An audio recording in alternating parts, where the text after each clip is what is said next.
నమస్తే.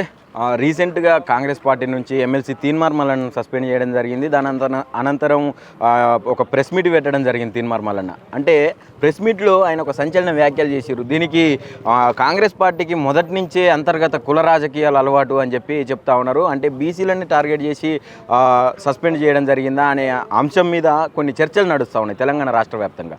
దీని మీద ప్రస్తుతం మనతో పాటు మాట్లాడడానికి ఉపేంద్ర ఉన్నారు. మాట్లాడదాం. అన్న నమస్తే. అన్న ఏం చెప్తారన్న, ఇప్పుడు తీన్మార్ మల్లన్న సస్పెన్షన్ ఓవరాల్గా ఎట్లా చూస్తారు, ఏం చెప్తారు అసలు? అంటే ఇప్పుడు వారు మాట్లాడింది ప్రభుత్వం ఇచ్చినటువంటి లెక్కలు ఏదైతే ఉన్నదో దాంట్లో బీసీల యొక్క జనం తక్కువైపోయింది అనే ఉద్దేశంతో వారు మాట్లాడారు. మనందరం చూసినాం. వాస్తవానికి కూడా అదే. ఆ మల్లన్న ఒక్కటి మాట్లాడిన సబ్జెక్టుగా ఆర్ కృష్ణ మాట్లాడిండు, సంగం సూర్య మాట్లాడిండు, అక్కడ జాజుల మన శ్రీనివాస్ గౌడ్ గారు మాట్లాడారు, చిరంజీవి గారు మాట్లాడారు. అంటే బీసీ సమాజం గురించి ఈరోజు హక్కుల గురించి అందరూ బీసీల హక్కుల కోసం మాట్లాడుతున్న ప్రతి నాయకుడు మాట్లాడిండు.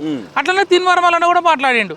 అది ప్రభుత్వం చేసినటువంటి ఒక విధానాన్ని తక్కువైపోయింది, ఇది తప్పుల తడక అని చెప్పేసి అన్నాడు ఆయన. అది పార్టీకి సంబంధించింది అలాగూ, పార్టీ లైన్ వేరు, పార్టీ దానికి సంబంధించింది వేరు. ఇతను ఒక గవర్నమెంట్ డాక్యుమెంట్ని తప్పు పట్టిండు.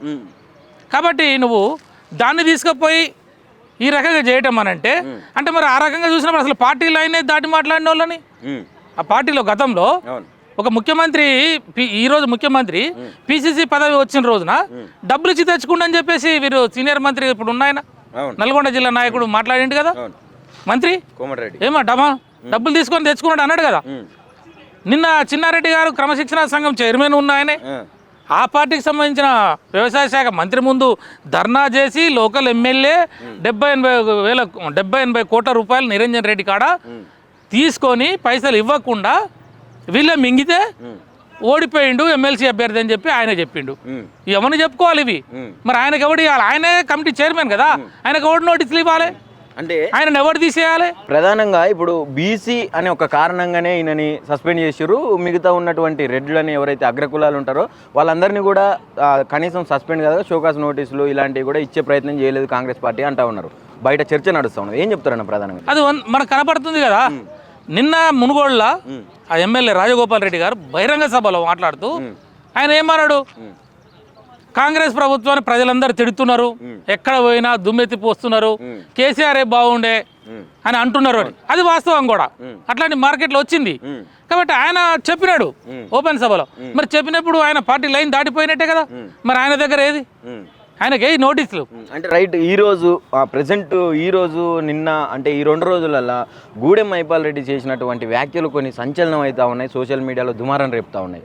మరి దాని పట్ల ఎట్లా చూస్తారన్న? అంటే దానికి కూడా ఈయనను కూడా సస్పెండ్ చేసే అవకాశాలు ఉన్నాయా కాంగ్రెస్ పార్టీ? మరి నిజంగా వాళ్ళకి చిత్తశుద్ధి ఉంటే అందులో ఏ కులమూడైనా అందరికీ సమాన న్యాయమే అని అనుకున్నప్పుడు పార్టీ కులాల పరంగా మేము ఏమి జడ్జిమెంట్ ఇవ్వము, బీసీలను అయితేనేమో డైరెక్ట్ ఆయన బొందలు వేసేస్తాము, ఆయన సస్పెండ్ చేస్తాము, ఆయన ఏదైనా పార్టీలనే లేకుండా చేస్తాము బీసీలను ఎస్సీలను అయితే. మరి ఈ సామాజిక వర్గం వాళ్ళని అయితేనేమో అంటే మీ పార్టీ మీద అంటే మీ యొక్క సామాజిక వర్గం కాంగ్రెస్ పార్టీ కాదు కదా. అందులో బీసీలు ఎస్సీలు అందరూ ఓట్లు వేస్తేనే మీరు పదవుల మీదకి వచ్చిరు కదా. మొన్న నీకు హైదరాబాద్ నగరంలో 10 మంది ఎమ్మెల్యేలు మీటింగ్ పెట్టలేదా? ఇక్కడ అభివృద్ధి అంతా కుంటుపడ్డది, బడ్జెట్ రిలీజ్ కావట్లేదు, ఈ సంగతి ఏందో తేల్చాలని చెప్పేసి మొత్తం అసమ్మతి ఎమ్మెల్యేలంతా కూర్చున్నారని చెప్పి అన్ని మీడియాలో వచ్చింది కదా. మరి వాళ్ళకి ఏం నోటీసులు ఇచ్చినావు? మరి నువ్వు చెప్పిన గూడెం మైపాల్ రెడ్డి నోటుకు వచ్చేటట్టు బూతులు తిడుతుండు కదా. మరి వాళ్ళ మీద ఏంటి అంటే మీరు ఎట్లనైనా మాట్లాడవచ్చా, మీరు ఏదైనా చేయొచ్చా? అంటే బీసీలు అంటే అంతా మీకు చులకన భావమా? బీసీలు అంటే నీకు మన బోయిలా, నీకు పల్లకిలు మోసే బోయిలా, ఓట్లేసే ఓటు బ్యాంక్ అనే చూస్తావా? అంటే లెక్కలేదు వాళ్ళు. అంటే నీ జెండాలు పట్టుకొని జేజేలు కట్టాలి. నేను ప్రశ్నిస్తే నువ్వు తీసేస్తావు. ఎవడో ఒకడు 100కో 60 ఎవడో ఒకడు పెరిగి వస్తే వాళ్ళనేమో కథం పట్టియాలి. ఒక పక్క బీసీ పక్షపాతి కాంగ్రెస్ పార్టీ అని చెప్పి చెప్తా ఉన్నారు కదా, అనేక సభలు పెట్టి. నేనేమంటున్నా, అందుకే అంటున్నా, నువ్వు బీసీల పక్షపాతివా, బీసీల ద్రోహివా? ఇలా నువ్వు కులగణన చేసి కులగణనలో జనం తక్కువన్నారని చెప్పి ఇవాళ నువ్వు పార్టీ ప్రధానంగా ఈ కులగణనలో పాల్గొనలేదు, దీన్ని అంతా తప్పుదోవ పట్టించింది బీఆర్ఎస్ పార్టీ అని చెప్పి. తప్పుదోవ ఎందుకు పట్టిస్తారు? ప్రజలకు తెలియదా? ప్రజలు ఇవాళ నువ్వు ఇచ్చే సంక్షేమ పథకాలు, నువ్వు రేషన్ కార్డులు ఇస్తా అంటే అప్లికేషన్ పెట్టుకోమంటే పెట్టుకోలేదా? అట్లనే ప్రతి దాంట్లో పాల్గొన్నారు. అది రేషన్ కార్డు ఇస్తుండు కదా, ఎక్కడ ఇచ్చిండు రేషన్ కార్డులు? నువ్వు ఫిబ్రవరి 17వ తారీఖు నాడు సమీక్ష పెట్టాడు మంత్రులందరితో కూర్చొని ముఖ్యమంత్రి. సమీక్ష పెట్టి నీకు ఎమ్మెల్సీ ఎలక్షన్స్ లో కోడున్న జిల్లాలు కాకుండా మిగతా కోడు లేని జిల్లాలకు ఇవ్వమని చెప్పిండు. ఈ రోజు వరకు ఒక రేషన్ కార్డు ఇవ్వలే. జనవరి కోడ్ కదా మొత్తం ఆపేసి ఎలక్షన్ కోడ్ ఉన్న వరకు వదిలేసి అన్నాడు. ఏ జిల్లాలలో కోడ్ ఉందో అక్కడ ఆపి కోడ్ లేని కాడ ఇవ్వమన్నాడు, ఇవ్వలేదు. దీనికి జనవరి 23 అభయస్థం పేరుతోటి జనవరి 23 నుంచి 24 వరకు అన్ని జిల్లాల్లో అన్ని కాడ మీటింగ్లు పెట్టి వీళ్ళు అప్లికేషన్లు తీసుకున్నారు. తీసుకొని పైలట్ ప్రాజెక్ట్ అని చెప్పి ఒక మండలానికి ఒక ఊరు అని చెప్పి అక్కడ ఇందిరమ్మ అభయాస్తం అని చెప్పేసి తర్వాత ఇందిరమ్మ ఇండ్లు కానీ అభయాస్తం కానీ రైతు మనం రైతు బీమాని రైతు భరోసా అన్నాడుగా, భరోసా కానీ రేషన్ కార్డులకు కానీ తీసుకున్నాడు. 6 లక్షల మందికి పైలట్ ప్రాజెక్టులు తీసుకున్న వాళ్ళకి కూడా ఈ 4 ఎలిజిబుల్ ఉన్న వాళ్ళు 6 లక్షల మంది అని ఉన్నారు. వాళ్ళకి ఒక కార్డు ఇవ్వాలి. ఈ రోజు వరకు ముఖ్యమంత్రి స్వయంగా హుకుం జారీ చేసినాడు అధికారులకి, ఒక్క రేషన్ కార్డు కూడా ఇవ్వలే. నేనేమంటున్నా, ముఖ్యమంత్రి మొన్న మీ సేవలలో తీసుకున్న దరఖాస్తులన్నీ వస్తాయనా? అవన్నీ పెండింగ్ ఉన్నాయి, ఒక్క రేషన్ కార్డు రాలే. ప్రజలందరూ కూడా కొత్త రేషన్ కార్డులకు ఎదురు చూస్తున్నారు. బీసీల విషయానికి నువ్వు అడిగినావు కాబట్టి బీసీలలో నువ్వు కులగణన తక్కువ అని తేల్చినావు. ఇలా 3 బిల్లులు పెడతా అంటున్నావు. 3 బిల్లులు పెట్టిన నిన్న క్యాబినెట్ లో. ఇప్పుడు ఈ 3 బిల్లులట ఇప్పుడు రేపు చట్టం చేస్తాడు, అసెంబ్లీలో పెడతాడు. దాంట్లో ఏమంటాడు, విద్యలో పెంచుతాడట, ఉద్యోగాలలో పెంచుతాడట. విద్యలో ఉద్యోగాలలో పెంచాలంటే మనకి సుప్రీంకోర్టు 50% దాటొద్దు. ఇక్కడ ఎలక్షన్ ఏది మన లోకల్ బాడీస్ అయినా ఆ క్యాప్ అన్నిటికీ వర్తిస్తుంది. కానీ ఇక్కడ ఏం చేస్తున్నాడు, విద్యా ఉద్యోగాలు పెంచాలంటే ఇక్కడ రెగ్యులర్ కమిషన్ ఉంటుంది. రెగ్యులర్ కమిషన్ చేయాలి, దానికి వేరే అది అలాగూ. విద్యా ఉద్యోగాలు అది వేరు, వాళ్ళు చేయాలి, ఆ కమిషన్ చేయాలి. ఇది డెడికేటెడ్ కమిషన్ చేయాలి, స్థానిక సంస్థలది. ఇది చేసినావు 46% అని 10% తగ్గించినావు, అయిపోయింది దీని కథ. ఇప్పుడు దానికి మరి అది లేనే లేదు. ఆ కమిషన్ చేసి వాళ్ళు కూడా రిపోర్ట్ చేసి ఇంత జనం ఉన్నారు, ఇంత పర్సంటేజ్ ఇవ్వమంటే దీన్ని తీసుకుపోయి వాళ్ళు అసెంబ్లీలో పెడితే, అది పార్లమెంట్లో పెడితే, పార్లమెంట్లో ఓకే అయితే అప్పుడు 9th షెడ్యూల్లో పెడితే పెరుగుతాయి. ఇవన్నీ కావు అని వాళ్ళకి తెలుసు. కామారెడ్డి డిక్లరేషన్ లో ఇవన్నీ వాళ్ళకి తెలుసు, తెలిసే పెట్టిర్రు. ఇప్పుడు నేను ఇక్కడ చట్టం అసెంబ్లీలో చట్టం చేసిన కేంద్ర ప్రభుత్వాన్ని పంపుతున్నా, నరేంద్ర మోడీ చేయాలి, భారతీయ జనతా పార్టీ కులగణనకు వ్యతిరేకము కాబట్టి వాళ్ళు చేయరు, కాబట్టి నా పని అయిపోయింది, నేను ప్రజలారా నాకు ఓట్లేయండి అంటాడు అని బీజేపీని టార్గెట్ చేస్తాడు. ఇప్పుడు దానికోసం ఈ కొత్త కార్యక్రమాలన్నీ చేస్తున్నాడు. నిజంగా నీకు చిత్తశుద్ధి ఉంటే నువ్వేం చేస్తావు, నువ్వు బడే బాయ్ అన్నావు కదా, బడే బాయ్ నువ్వు చోటే బాయ్, మధ్యలో రాహుల్ బాయ్, మీరు ముగ్గురు కూర్చొని ఒకసారి చాయ్ పై చర్చ పెట్టండి. 3 బాయ్లు కూర్చుంటే ట్రిబుల్ టెస్ట్ ఏదైతే ఉన్నదో మనకి సుప్రీంకోర్టు జడ్జిమెంట్, ట్రిబుల్ టెస్ట్ మనకి క్యాప్ ఉన్నది. ట్రిబుల్ టెస్ట్ అంటే ఏంటి, కమిషన్ అపాయింట్ చేయాలి, క్షేత్రస్థాయిలో జనగణన చేయాలి, చేసినాక రిజర్వేషన్ ఇచ్చేటప్పుడు 50% దాటొచ్చు. ఇది ట్రిబుల్ టెస్ట్. ఈ ట్రిబుల్ టెస్ట్ని ఈ ట్రిబుల్ బాయ్ తీసేయవచ్చు, ఈ క్యాప్ను తీసేయవచ్చు. రాహుల్ బాయ్, బడే బాయ్, చోటే బాయ్. ఈయనకు చిత్తశుద్ధి ఉంటే నువ్వు చట్టంలో చేసిన తర్వాత, అసెంబ్లీలో చట్టం చేసిన తర్వాత ఇది నువ్వు పట్టుకపోయి నువ్వు మోడీ బాయ్ తోటి ఒప్పియాలి, నువ్వు బడే బాయ్ తోటి ఒప్పించి నువ్వు రాహుల్ బాయ్ని కూర్చోబెట్టి చేస్తే అప్పుడు తెలంగాణ ప్రజలు నమ్ముతారు. అప్పుడు నువ్వు 42% తగ్గకుండా ఇస్తే నీకు ఊర్లలో ఇప్పుడు దూదేకులోళ్ళు కానీ, మంగళోళ్ళు కానీ, మేదరోళ్ళు కానీ, పూసలోళ్ళు కానీ, చాకలోళ్ళు కానీ, మంగళోళ్ళు కానీ, ఆరెకట్టుకోళ్ళు కానీ, యాదవ్ కానీ, ముదిరాజు కానీ, మున్నూరు కాపు కానీ, గౌడ్ కానీ, పద్మశాలి కానీ వీళ్ళు నమ్ముతారు అంటున్నా. లేకపోతే ఈ వర్గాలు ఎవ్వరు మిమ్మల్ని నమ్మరు. అంటే మళ్ళీ ప్రజలని మోసం చేయడానికి కాంగ్రెస్ పార్టీ స్పష్టంగా కంకణం కట్టుకున్నదనే విషయం తేట తెల్లం కావటానికి వీళ్ళు తేల్చబోతున్నారు రేపు. రైట్ అన్న, అంటే ఇప్పుడు ప్రెసెంట్ ఎస్ఎల్బీసీ టన్నెల్ ఏదైతే ఉందో 14వ రోజు 13వ రోజు నడుస్తూ ఉన్నది. ఈరోజు ఇప్పటిదాకా కూడా వాళ్ళ శవాలు కానీ అంటే మృతదేహాలు బయటికి రాలేదు. మధ్య కొన్ని రోజులు, ఒక 2 రోజుల దాకా బాగా కొన్ని మీడియా బాగా హల్చల్ చేసింది, శవాలు దొరికినాయి, మృతదేహాలు దొరికినాయి అని చెప్పి. ఏం చెప్తారన్నా మీరు ఒక యాజ్ ఏ అడ్వకేట్గా? ఎస్ఎల్బీసీ విషయానికి వచ్చినప్పుడు అదే ఆ ఎస్ఎల్బీసీ కొన్ని రోజుల నుంచి గ్యాప్ వచ్చింది కాబట్టి దాంట్లోకి పోతున్నప్పుడు అక్కడ జియాలజికల్ ఇంజనీర్స్ ఎవరైతే ఉంటారో వాళ్ళని తీసుకొని, కార్మిక సంఘాలకు సంబంధించిన నాయకులు అంత పర్ఫెక్ట్ ఉన్న వాళ్ళని కూడా కొంతమందిని తీసుకొని దాన్ని పర్సూ చేయాల్సింది ఉండే. దాన్ని పర్సూ చేయలే వాళ్ళు. ఎక్కడ వాటర్ వస్తున్నదా, చెమ్మ ఉన్నదా, లేకపోతే ఇసుక ఏమన్నా లీక్ అవుతుందా, లేకపోతే సాయిల్ ఎట్లుంది, గట్టిగా ఉందా, లూజ్ ఉందా, ఇవన్నీ టెస్టులు చేసుకున్న తర్వాత ఓకే అంటే దాన్ని ముందుకు తీసుకుపోయేది ఉండే. అవన్నీ చేయకుండా ఏం చేసినారు, ఇప్పుడు ఒక కార్యక్రమం ఇలా పని నడుస్తుంటేనే కదా కమిషన్ వచ్చేది. కాబట్టి ఇది ఎస్ఎల్బీసీ సొరంగం దోముతున్నాం కాబట్టి డబ్బులు రిలీజ్ చేయొచ్చు, కమిషన్ తీసుకోవచ్చు. ఆ తొందరపాటు ఒకటి. అంటే అనేక మంది నిపుణులతోటి సమావేశం జరిగింది, మాకు అందరితో చర్చించినాం, తర్వాతనే ప్రాజెక్టు మొదలు పెట్టినాం అంటున్నారు. లేదు అది కనుక చేసి ఉంటే ఈ ప్రాణ నష్టం జరిగేది కాదు. ఇంతమంది 15 మంది ఈరోజు అమాయకులు బిడ్డలు, ఒక అమెరికా ఇంజనీర్ కూడా చనిపోయినాడు. అందులో ఈరోజు ఆ ప్రాణ నష్టం జరిగేది కాదు, ఇంత పెద్ద నష్టం జరిగేది కాదు. ఇవాళ మిషన్ కూడా దాన్ని ఒక్కొక్క పార్ట్ తీయాలి. మిషన్ బాగు చేయడానికి లేదు, దాన్ని ఇక్కడ ఎవడో చేయడు ఇండియాలో, అది మళ్ళీ అక్కడికే పంపాలి. ఇది పంపాలంటే ఈ మిషన్ ఒక్కొక్క పార్ట్ పంపాలి, మొత్తం కూడా పోదు. మళ్ళీ అది బాగా వస్తే అది మన మంత్రి కోమటిరెడ్డి వెంకటరెడ్డి అమెరికా నుంచి స్పేర్ పార్ట్స్ తెప్పించిందంట సపరేట్ గా దానికోసం. నేనేమంటున్నా, ఇవన్నీ వాళ్ళకి అవగాహన లేని మాటలు. ఒకసారి ఆ మిషన్ ఖరాబ్ అయిన తర్వాత అది మనలో పోయినాక అది కంప్లీట్గా చేసుకుంటూ వెళ్ళిపోవాల్సిందే. మళ్ళీ అది వెనకకి రాదుగా, అది వెనకకి వచ్చినట్టు దానికి ఎక్స్పైరీ డేట్ వచ్చినట్టుగా. కాబట్టి నేను ఏమంటున్నా, ఇవన్నీ ఎవరో ప్రయత్నాలు చేస్తే చేయవచ్చు కాక, కానీ ఇప్పుడు ఏమవుతుంది, దాంతో ఎంత పెద్ద నష్టం జరిగింది మనకి, ఎంత పెద్దగా బదనాం అయిపోయినాం మనం మార్కెట్లో. అన్న మొన్న మన ముఖ్యమంత్రి రేవంత్ రెడ్డి అక్కడికి వెళ్ళిన తర్వాత ఒక మాట అన్నాడు, అంటే ఒక ప్రెస్ మీట్ పెట్టడం జరిగింది. మాట్లాడుతూ గతంలో ఒకసారి ఇట్లనే ఒక ఒక ప్రాజెక్టులో లిఫ్ట్లో ఇరుక్కొని ఒక 5 మంది చనిపోతే వాళ్ళని 5 సంవత్సరాల దాకా కూడా బయటికి తీసుకురాలి అప్పుడున్న ప్రభుత్వం అని చెప్పిండు. అంటే ఏం సంకేతం అనుకోవచ్చు తెలంగాణ ప్రజలు? ఇప్పుడు ఒక పక్కన రాష్ట్ర ముఖ్యమంత్రిగా ఉండి, ఈ రాష్ట్రానికి పెద్దగా తండ్రి లాంటి పాత్రలో ఉండి, అక్కడ అంత పెద్ద ఇన్సిడెంట్ జరిగింది, అందులో జనం కార్మికులు ఇరుక్కపోయారు, వాళ్ళ కుటుంబాలు ఏడుస్తున్నాయడా, తోటి కార్మికులు కంటి మీద నిద్ర లేకుండా ఉన్నారు, అధికారులంతా కూడా ఇట్లయిపోయిందని వాళ్ళు ఉంటే, నువ్వు ఒక రాష్ట్ర పెద్దగా ఏం చేయాలి? నువ్వు ఫస్ట్ నువ్వు అక్కడికి పోవాలి, పోయి జరిగింది ఎట్లా జరిగింది, ఏ ఇష్యూస్ వల్ల జరిగింది, వాళ్ళు మీరేం భయపడకండి, బాధపడకండి, నేను దేనికైనా నేను ముందుంటా, ఎంత ఖర్చు అయినా ఏం లేదు, మనం వాళ్ళని బయటికి తీసుకొద్దామని వాళ్ళకి ధైర్యం ఇవ్వాలి. పోయిండే ఆడికి పోలే వారం 10 రోజుల దాకా మాలాంటి వాళ్ళు అందరం తిట్టి రాళ్ళేసి దుమ్మేసి తిడితే తప్ప కదిలిండు. అంటే దీనికి మానిటర్ కాదు, ఆయన చేసిన మానిటర్ ఏంది, హెలికాప్టర్ వేసుకొని ఎమ్మెల్సీ ఎలక్షన్లో ప్రచారాలు తిరిగినాడు. అంటే ఈ ఒక మనుషులు ఏడుస్తుంటే, చచ్చిపోయి అందులో డెడ్ బాడీలు ఉన్నాయి, కుటుంబాలు అన్నం తినకుంటే ఏడుస్తుంటే నువ్వు ఓట్లు కావాలా నీకు? అంటే నేను ఒక్కనే పోయినా ఎమ్మెల్సీ ఎలక్షన్స్ ఆ ఓట్లతో వచ్చేది ఎందువరకు? కూడా దుబాయ్ పోయి ఎంజాయ్ చేసిండు, మరి ఆయన ఎందుకు అడుగుతలేరు అంటూ నేనేమంటున్నా, వాళ్ళు వ్యక్తిగతంగా ప్రతిపక్ష నాయకులు వాళ్ళ కార్యక్రమాలు వేరు. ఒక మనిషి అన్న తర్వాత ఆయనకి అనేక రకాల కార్యక్రమాలు ఉంటాయి. వాళ్ళని నువ్వు ప్రతి ఎమ్మెల్యే ఏడికి పోయినవి ఏందని మనం అనడానికి లేదు, కానీ నువ్వు బాధ్యత గల పదవిలో ఉన్నావు. నిన్నెందుకు అడుగుతున్నారు ఇక్కడ అంటే, నువ్వు ఈ రాష్ట్ర ముఖ్యమంత్రివి, ఈ రాష్ట్ర ముఖ్యమంత్రి, ఈ రాష్ట్ర ప్రభుత్వం ఒక టన్నెల్ దిగి ఒక సొరంగ పనులు చేస్తున్నప్పుడు అక్కడ తీసుకొని జాగ్రత్తలు తీసుకోకుండా ప్రమాదం జరిగితే, జనం చచ్చిపోతే నువ్వు ఎందుకు పోలేదని అడుగుతున్నావు. నీకు బాధ్యత ఉన్నది అంటున్నా నేను.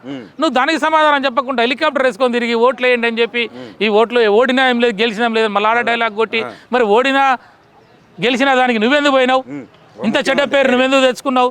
ఇప్పుడు అందులోకి పోయినారు కాబట్టి 6 నెలలు తీయలేదు, 5 నెలలు తీయలేదు, గతంలో తీయలేదు, ఆడ తీయలేదు, ఈడ తీయలేదు అంటే నువ్వు ఇంకా వీళ్ళని 6 నెలలు ఇస్తావా, 10 నెలలు? ఏంది అది, ఏం పద్ధతి అది? అట్లా మాట్లాడొచ్చా?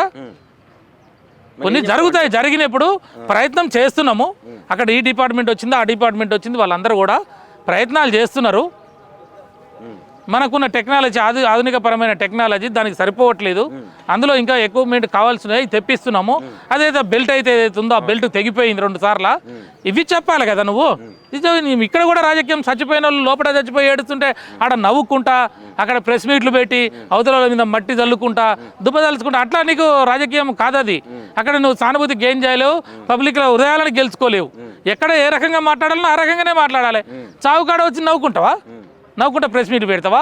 చావుకాడ విషాదం తిరిగినా మాట్లాడిపో. కాబట్టి నేనేమంటారు, ప్రతి కాడ రాజకీయం చేయకు, చేసే కాడ నువ్వు పలసన కాకు. రైట్ అన్న, ఫైనల్గా ఏం చెప్తావు రేవంత్ రెడ్డికి? ఇప్పుడు 16 నెలల పాలన గడిచింది, ఆల్మోస్ట్ 16 నెలలు అయిపోవస్తూ ఉన్నది. ఏం చెప్తావు అంటే, ఒక తెలంగాణ బిడ్డగా అసలు ఏమేమి మార్పులు వచ్చినాయి, మార్పు పేరుతో వచ్చిన కాంగ్రెస్ పాలనలో రైతులు కావచ్చు, విద్యార్థులు కావచ్చు, అనేక రంగాలటువంటి వ్యాపారవేత్తలు కావచ్చు, ఎట్లా ఉన్నారు? అదే ఇప్పుడు మనం చూస్తే తెలంగాణ సమాజము, ఇదే ఉస్మానియా యూనివర్సిటీలో చెట్లకు ఉరి పెట్టుకొని ఏలాడిరు తమ్మి, విద్యార్థులు చనిపోయారు, మంటల్లో కాలిపోయింది ఇశాంత్ రెడ్డి ఇక్కడనే. దేనికి కాలిపోయిండు? తెలంగాణ రైతాంగం గురించి కాలిపోయిండు, తెలంగాణ సమాజం గురించి కాలిపోయిండు, తెలంగాణలో నీళ్లు పారాలని చచ్చిపోయాడు, తెలంగాణ ఉద్యోగాలు రావాలి అని వాళ్ళందరూ త్యాగాలు చేసిరు. వాళ్ళు మేమందరం కూడా ఉద్యమాలలో ఉన్నాము ఆ రోజు. మరి ఈ రోజు ఏమైంది, 450 రోజుల మందిలో మన 450 మంది రైతులు చనిపోయే పరిస్థితి తెచ్చారు కదా మీరు. ఎందుకు రాజకీయం అంటున్నా? నీకు ప్రతిసారి రాజకీయం వదిలేయండి. మీరు ప్రతిపక్ష పార్టీగా మీరు మాట్లాడిర్రు, బదనాం చేసిరు, అయిపోయింది మా కథ.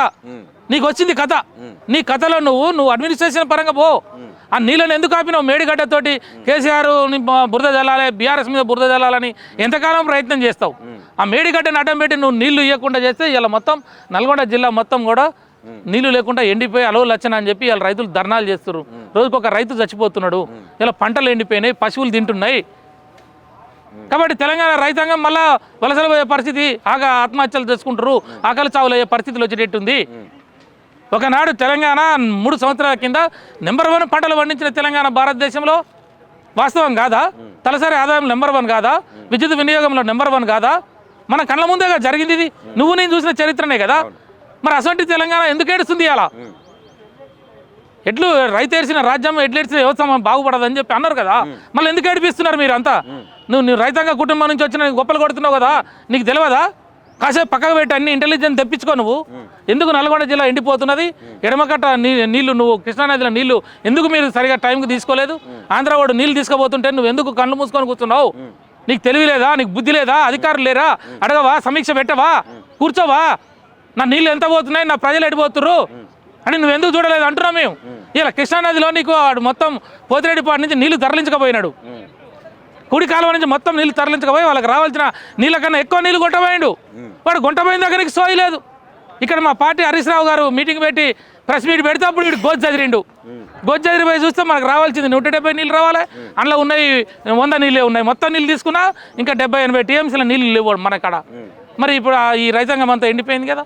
ఇవాళ నీకు రైతులకు వ్యవసాయ నీళ్ళే కాదు, తాగునీళ్ళు, హైదరాబాద్ తాగునీళ్ళు, నల్గొండ తాగునీళ్ళు, మహబూబా తాగునీళ్ళు, ఖమ్మం తాగునీళ్ళు కూడా మనకు అక్కడ నుంచి కృష్ణా నీళ్ళే, సాగర్ నుంచి వచ్చే నీళ్లు, శ్రీశైలం నుంచి వచ్చే నీళ్లు. మరి ఆ నీళ్ళు తాగనీ కూడా లేకుండా చేస్తున్నారు. రేపు మళ్ళీ ఆడబిడ్డలు బిందెలు పట్టుకొని తిరిగే పరిస్థితులు చేస్తూ ఉన్నాడు. నేను అందుకే అడుగుతున్నాను, నువ్వు రైతాంగానికి ఇది చేసినావు. ఈ విద్యార్థుల జాబ్ క్యాలెండర్ అని చెప్పి పిల్లలు మొత్తం రెచ్చగొట్టిండు. 7 జాబ్ క్యాలెండర్ తమ్మి 7 లక్షల ఉద్యోగాలు ఇస్తానడు. ఎక్కడ ఏ ఉద్యోగాలు ఇచ్చినావు నువ్వు? 5,000 ఉద్యోగాలు కూడా ఇవ్వలేదు నువ్వు. ఇదే నువ్వు అశోక్ నగర్లో పోయి అవి మనం ఇచ్చినాయిగా డిలే ప్రాసెస్లో ఉన్న ఉద్యోగాలు 50,000, దానికి ఒక 5,000 కలిపిండు. నువ్వు ఎక్కడిచ్చినావు నువ్వు ఉద్యోగాలు? అవన్నీ మనదే నోటిఫికేషన్ ఎప్పుడు లెక్క? నువ్వు ఉద్యోగం ఇచ్చింది నోటిఫికేషన్ నువ్వు ఇచ్చినావా? ఏ డేట్లు ఇచ్చినావు? పరీక్ష ఎప్పుడు పెట్టినావు? రిజల్ట్ ఎప్పుడు ఇచ్చినావు? నువ్వు ఫిలప్ ఎప్పుడు చేసినావు? ఇది చెప్పాలి కదా. అది లేదు, ప్రాసెస్లో ఉన్నది కాబట్టి 90% వర్క్ అయిపోయిన దాన్ని ఏదో ఇచ్చేసి మేమే ఇచ్చినాం నేనే ఇచ్చినా అని చెప్పి ఎల్బీ స్టేడియంలో మీటింగ్ పెట్టి తలకాయ లెక్కలు కట్టినా ఇదేంది అంటున్నా. కాబట్టి నేనేమంటున్నా, విద్యార్థి లోకాన్ని యువతని వాళ్ళకి నిరుద్యోగ భృతి ఇస్తానడు. ఇచ్చిండు ఎవరికన్నా? ఇచ్చిండు అతమి? వాళ్ళ భుజాల మీద నువ్వు కాళ్ళు పెట్టి నడుచుకుంటూ పైకి ఒక సీట్లో కూర్చుంటివి.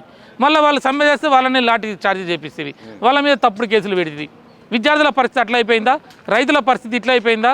డిఏలు ఇస్తానన్న ఉద్యోగస్తులకి 6 నెలల లోపే ఇస్తాడు 5 డిఏలు. ఒక్క డిఏ ఇచ్చిండు, మళ్ళీ 5 డిఏలు అయినాయి. ఇవాళ వాళ్ళ పిఆర్సీ ఇవ్వలేదు, వాళ్ళకి హెల్త్ కార్డులు ఇవ్వలేదు. ఉద్యోగస్తులు ఏడుస్తున్నారా? పెన్షన్ బాధితులు వీళ్ళు ఉన్నారా? పెన్షన్ బాధితులు ఇలా 17,000 మంది అవుతున్నారు. ఒక్కొక్కరికి 35 లక్షల నుంచి 75 లక్షల మంది ఇవ్వాలి. 3,59,000 ఉద్యోగస్తులు ఉన్నారు మన దగ్గర.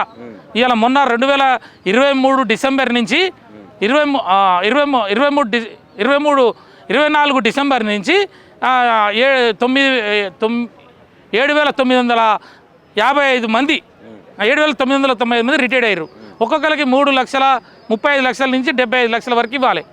అంటే 2,200 కోట్ల రూపాయలు పెండింగ్ ఉన్నది ఇప్పుడు ఆర్థిక శాఖ దగ్గర. ఇప్పుడు ఆ బిల్లులు మీరు ఇవ్వండి అంటే 15% కమిషన్ అట, 10% సిబ్బంది కట, 5% బ్రోకర్ల కట, ఒక్కొక్కటి 4-5 లక్షలు ఇవ్వాలి. పెన్షన్ అనేది హక్కు. అది ఈరోజు రిటైర్డ్ అయితే ఈరోజు వాళ్ళ చేతిలో పెట్టాలి. వాళ్ళకి బెనిఫిట్స్ ఏమి ఇవ్వలే. మళ్ళీ మెడికల్ బిల్స్ అన్ని పెండింగ్ ఉన్నాయి. మన మెడికల్ రియంబర్స్మెంట్ ఇవ్వలేదు. క్యాజువల్ లీవ్స్ అట్లే ఉన్నాయి. జీపీఎఫ్ ఉన్నది, జనరల్ ప్రావిడెంట్ ఫండ్, అవన్నీ కలిపితే వాళ్ళకి డబ్బులు ఇవ్వాలి. 22,000 కోట్లు, 2,200 కోట్ల రూపాయలు ఇవ్వాలి. మళ్ళీ వాళ్ళ మీద పర్సంటేజ్ అంటారు. ఇవ్వకపోతే వాళ్ళు హైకోర్టులో రిట్ పిటిషన్ వేస్తూ ఉన్నారు. రిట్ పిటిషన్ వేసి హైకోర్టు మొట్టికాయలు వేసి ఆర్డర్ ఇస్తే, ఆర్డర్ తెచ్చినా కూడా ఇంప్లిమెంట్ చేయకపోతే వాళ్ళు కంటెంప్ట్ ఆఫ్ అప్లికేషన్ పోతా ఉంటే అప్పుడు ఇస్తున్నారు. అంటే నువ్వు రిటైర్డ్ అయిన వాళ్ళని ఇబ్బంది పెట్టినావు, ఉద్యోగస్తులకి మోసం అయిపోయింది, విద్యార్థులకు మోసం అయిపోయింది. ఇవే పెద్ద సెక్టర్లు. నీకు రైతాంగం అలవరచన అంటున్నది. బీసీలకు వస్తే ఈ కథ చేసినావు, ఎస్సీలకు వస్తే దళిత బంధు ఆగిపోయింది. హాస్టల్లో పోరగాళ్ళు చచ్చిపోతున్నారు, పామ్ కాట్లు, సొంత బిల్డింగులు లేవు.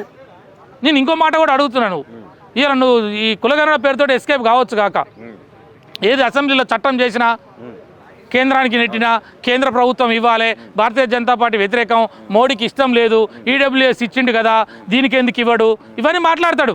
రేపు మాట్లాడతాడు, ఇవి బీజేపీని కార్నర్ చేస్తాడు, చేతులు దులుపుకుంటాడు, నాకు ఓట్లేయండి అంటాడు. కాబట్టి ఇలా తెలంగాణ సమాజం అట్లా లేదు.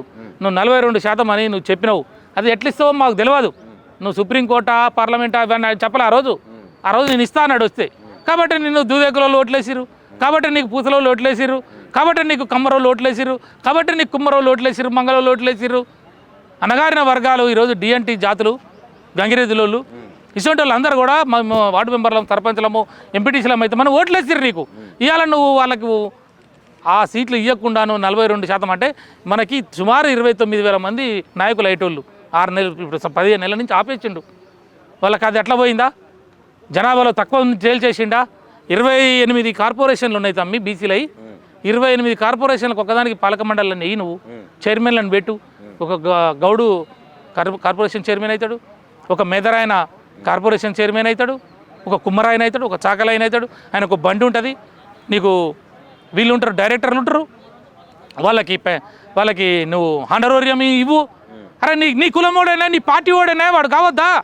కాంగ్రెస్ జెండా పట్టుకొని సంవత్సరాలు నీకు జేజేలు కొట్టి నీ జెండాలు మోసి బోయిలుగా ఉండి కాంగ్రెస్ పార్టీని నేను గెలిపించిన వాళ్ళకి కనీసం నువ్వు కార్పొరేషన్ చైర్మన్లు కూడా వినటం ఎట్లా, డైరెక్టర్లు కూడా వినటం ఎట్లా అంటున్నా నేను. అది అడుగుతున్నా నేను. అంటే నీ చేతిలో ఉన్న పని చేయట్లేదు.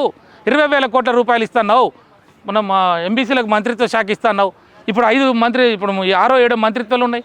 సంవత్సరం అయింది నువ్వు ఆ మంత్రిత్వ శాఖలు కూడా వేయట్లే. ఒకటి ఎంబీసీ మంత్రిత్వ శాఖ ఇవ్వు, 2 బీసీలకు ఇవ్వు. అందులో ఇప్పుడు 5 ఎమ్మెల్సీలు అంటున్నావు కదా, 5 ఎమ్మెల్సీల బీసీలకు ఇవ్వు. ఇచ్చే బీసీలలో శంకరమ్మకు ఒకటి ఇవ్వు. నువ్వేం చెప్పినావు? అమరవీరుల తల్లి నాకు అన్యాయం జరిగిందని చెప్పిండా లేడా? నువ్వు ఆ తల్లికి ఇవ్వు. ఈరోజు ఒక ఎమ్మెల్సీ టికెట్ ఇవ్వంటున్నా నేను. నువ్వు చెప్పినావు పబ్లిక్లో మొత్తం ప్రచారం చేసినావు కదా, ఆ శంకరమ్మకి అద్దంకి దగ్గరికి ఎందుకు ఇవ్వట్లేదు ఈరోజు వరకు? ఉద్యమకారుడు, 2 సార్లు ఎమ్మెల్యేగా పోటీ చేసి దెబ్బతిని ఉన్నాడు, అంబేద్కర్ వాది, తెలివైన వాడు, మీ అందరికన్నా ముందు మాట్లాడిన వాడు. అతనికి ఈరోజు 15 నెలలు అయినా పదవి లేకుండా పెట్టినావు. అంటే నీ ఉద్యమకారులు లెక్కలేదు, బీసీలు అంటే లెక్కలేదు.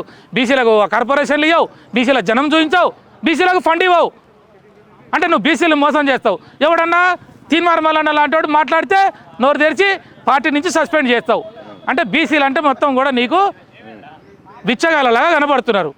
నిన్ను ఏమైనా పల్లకిలో కూర్చోబెట్టి మోసే వాళ్ళు కావాలా నీకు? కాబట్టి నేనేమంటున్నా, రేపు రాబోయే కాలంలో కాంగ్రెస్ పార్టీని ఈ వర్గాలే లేపినాయి. ఈ వర్గాలు 20 సంవత్సరాల వరకు కాంగ్రెస్ పార్టీ తెలంగాణ లేకుండా భూస్థాపితం చేస్తాయి. రైట్ ఇది పరిస్థితి. అంటే ఇచ్చినటువంటి హామీలన్నీ కూడా ఆటకెక్కినాయని చెప్పి ఉపేంద్ర గారు చెప్తా ఉన్నారు. దాంతోపాటు అనేక రంగాలలో అటు రైతాంగం కానీ ఇటు విద్యార్థులు కానీ అనేక మందిని రాష్ట్ర ప్రజలందరినీ కూడా ప్రధానంగా బీసీల విషయంలో చాలా అన్యాయం చేస్తున్నారు రేవంత్ రెడ్డి. ఆయన చెప్పేటటువంటి మాటలన్నీ కూడా జూటా అని చెప్పి ఉపేంద్ర గారు చెప్తా ఉన్నారు.